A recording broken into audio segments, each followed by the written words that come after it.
सतसाहिब पवन भगत जी। दास पूछना चाहता था कि भगत जी से वो शहद होता है ना, हनी हनी हनी नहीं लेना है ना। भगत जी को ऐसा कहते। दास ने सत्संग में कहीं अ, परमात्मा ने ऐसा कहा नहीं सुना, तो आप जी को पता हो तो इसके बारे में स्पष्ट कीजिए दास के लिए। यदि कोई प्रमाण भी हो तो पेश कीजिएगा। आभार होगा। सत्साई भगत जी। बंदी छोड़ सतगुरु रामपाल जी महाराज जी की जय हो।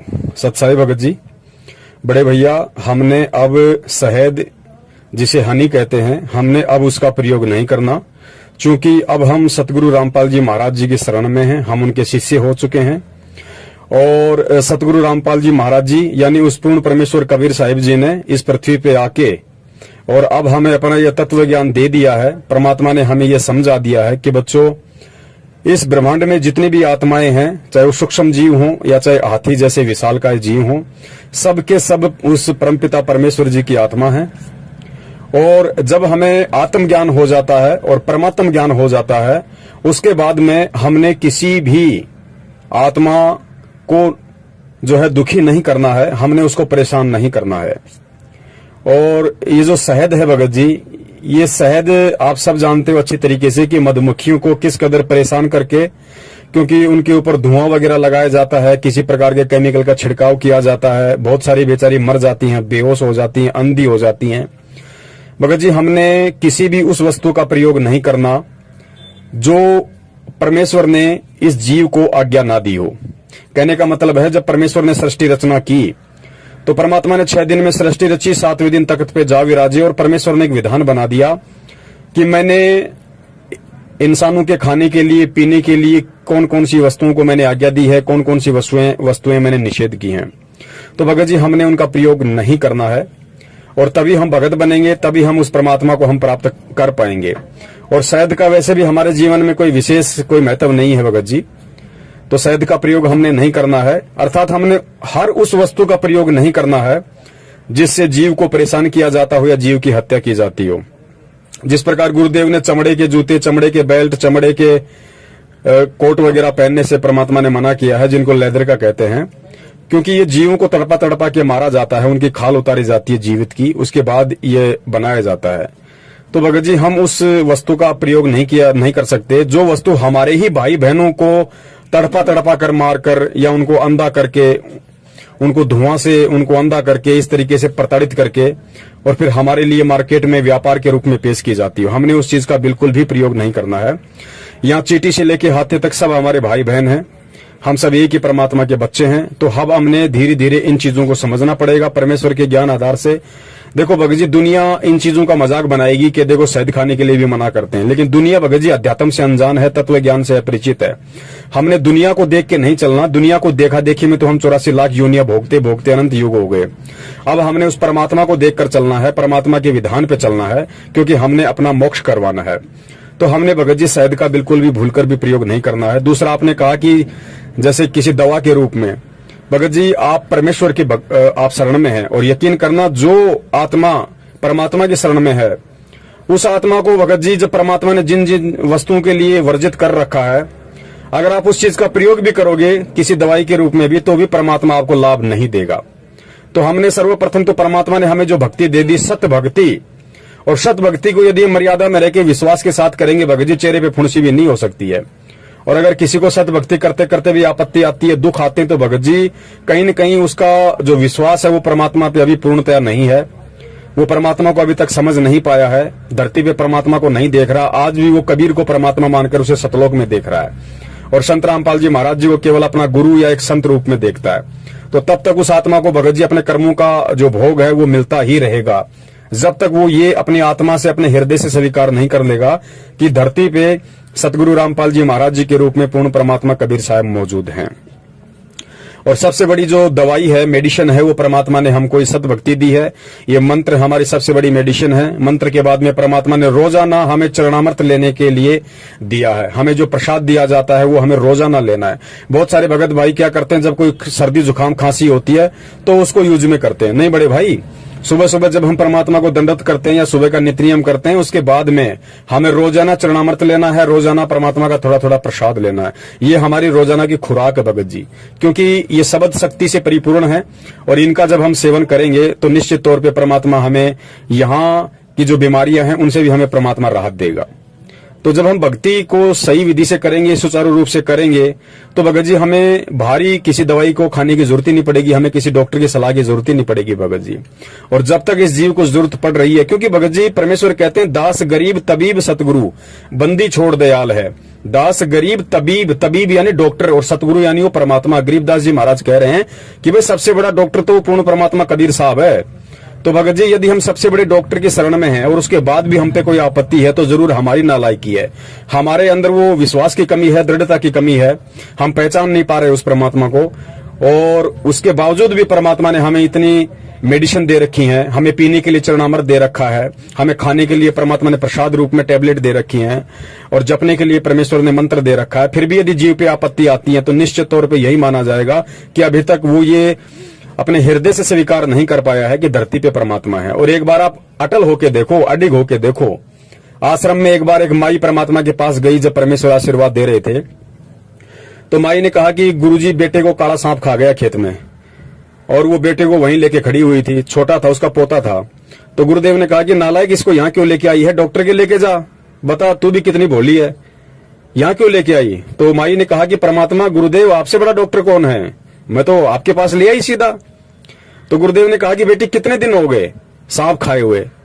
तो माई ने कहा कि गुरुजी 5 से 6 दिन हो गए। तो फिर गुरुदेव ने हंस के कहा बेटी फिर क्यों चिंता करती है, अरे 5-6 दिन हो गए फिर क्यों टेंशन ले रही है, जयाबंदी छोड़ की। तो भाई उस माई को विश्वास था, वो माई अपने 2 किलोमीटर पास वाले डॉक्टर के पास नहीं गई, माई 50 किलोमीटर चल के गुरुदेव के पास आई, वो भी 5 दिन बाद में। और माई को इतना विश्वास था कि मेरे बच्चे का बाल विवाह का नहीं हो सकता। तो भाई विश्वास है तो परमात्मा है। कहे कबीर सुनो भाई साधो, मैं तो हूं विश्वास में। अब भगवान तो उसकी परीक्षा ले रहा था। भगवान कह रहा था कि नालायक यहाँ क्यों लेके आई है, बोली तू तो बहुत ज्यादा बोली है, यहाँ क्यों लेके आई इसको, बच्चे को डॉक्टर के पास लेके जाती। परमात्मा उसके भाव देखना चाहते थे, उसका विश्वास देखना चाहते थे। और आसपास जो नालायक भगत थे परमात्मा उनको भी समझाना चाहते थे, क्योंकि ये बहुत बड़ा खेल होता है परमात्मा का। ऐसे समय में परमात्मा दया करते हैं। हो सकता है जिस समय उस माई ने परमात्मा से प्रार्थना की, आसपास 20-25 भगत होंगे, उन 20-25 भक्तों में कुछ ऐसे थे जो भक्ति भी कर रहे थे लेकिन उनको विश्वास नहीं था गुरुदेव पे। तो परमात्मा ने उन आत्माओं को भी विश्वास दिलवाना था, इसलिए उस माई के मुख से परमात्मा ने कहलवा दिया कि परमात्मा आपसे बड़ा डॉक्टर कौन है। और 5-6 दिन हो गए सांप को खाए हुए। तो गुरुदेव ने कहा कि दयाबंदी छोड़ के फिर क्यों डर रही है भाई, फिर क्यों डर रही है, ईब के बाल बाका होने वाला है। भाई भगत जी खेल सारा वही है, लीला सारी 650 साल पहले वाली हो रही है। सेम टू सेम जैसे परमात्मा ने दामोदर सेठ को नाम दिया और दामोदर सेठ को नाम दीक्षा देने के बाद दामोदर अपने व्यापार में चला गया, समुद्री व्यापार वो करता था, अपनी जहाज लेके चला गया। पीछे से परमात्मा उसी नगर में सत्संग कर रहे थे, सर्दी का टाइम था। परमात्मा ने माथे से हाथ लगाया और ऐसे पूरी संगत में ऐसे छींटा मारा, तो पूरी संगत को पानी का छींटा लगा। लोगों ने सोचा भाई गुरुजी को सर्दियों में पसीने क्यों आ गए भाई, हो सकता है भाई गुरुजी जोर जोर से सत्संग कर रहे हैं, हो सकता पसीने आ गए हों। एक ने पूछा गुरुदेव क्या कारण है आपको सर्दी में पसीने।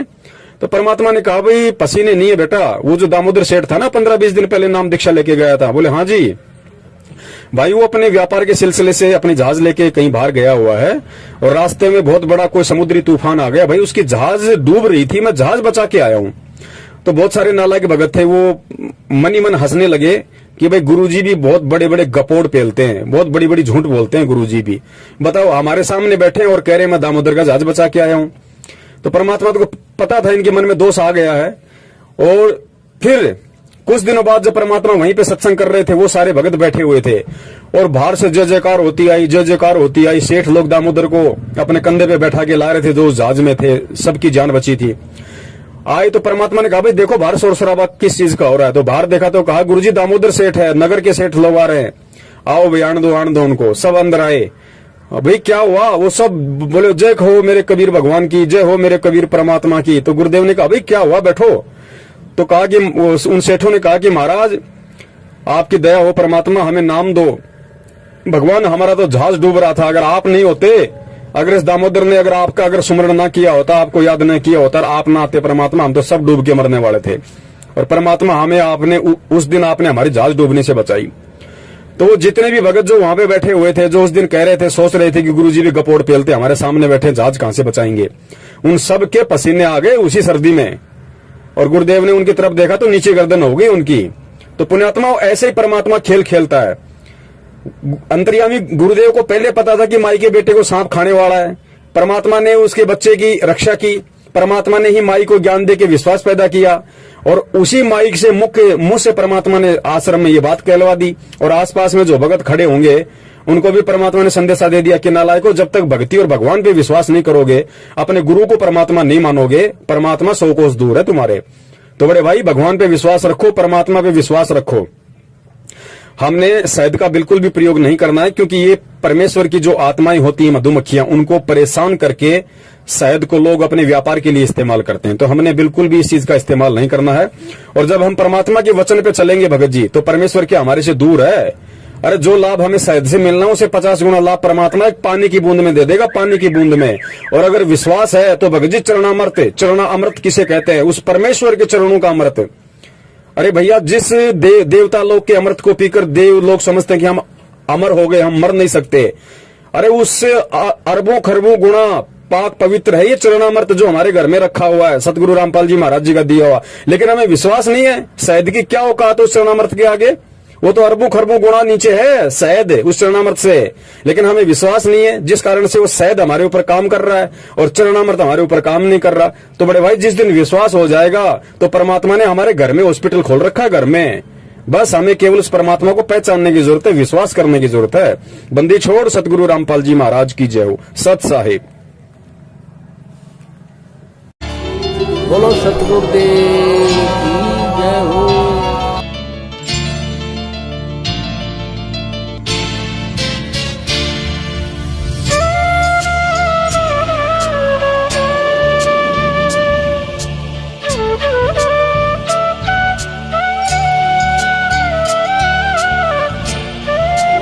बोलो सतगुरुदेव